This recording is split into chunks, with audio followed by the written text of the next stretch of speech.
যে ছেলে নিজের কথা নিজের মুখে বলার সাহস পায় না, ওই ছেলেকে আমি পছন্দ করি না। তুমি একটা ভিতর টিম। আর শোনো, তুমি যদি সত্যি আমাকে ভালোবেসে থাকো তাহলে সেটা প্রমাণ করবে যে তুমি ভিতর টিম না সাহসী।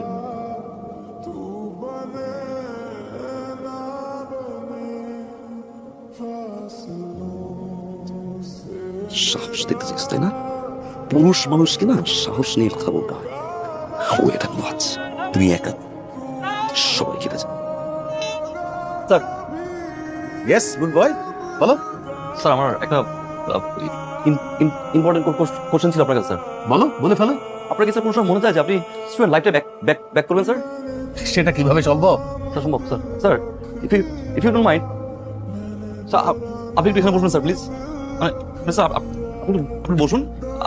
আমি এই ক্লাসটার লেকচারটা তো স্যার আমার মুখস্থ। আমি অ্যাক্টিং করি টিচারের, আপনি বসুন। একটু খানিকটা ফিল হলো আপনি স্টুডেন্ট লাইফে ব্যাক করলেন। আমি একটু ট্রাই করলাম যে আপনার প্রফেশনটা কীরকম স্যার প্লিজ স্যার। সো আমি আপনাকে স্যার কিছু কথা বলতে চাই sir.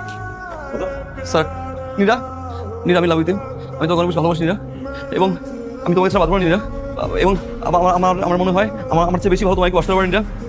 I love you Neera, please be মাই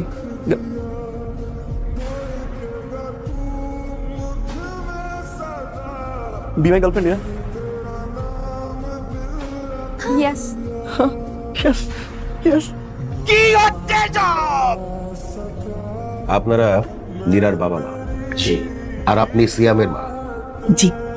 ঘটনা তো সবই শুনলেন। আমরা সিদ্ধান্ত নিয়েছি ওদের দুজনকে বিশ্ববিদ্যালয় থেকে বহিষ্কার করা হবে। স্যার, এটা তো অনেক বড় পানিশমেন্ট। ঘটনাটা তো অনেক বড়, তাই না? স্যার একটু কি কনসিডার করা যায় না? কিন্তু ওদের জীবনটা তো নষ্ট হয়ে যাবে। আমাদের কিছুই করার নেই। বিশ্ববিদ্যালয়ের পক্ষ থেকে ওদের বহিষ্কার আদেশ আপনাদের অ্যাড্রেসে পৌঁছে যাবে।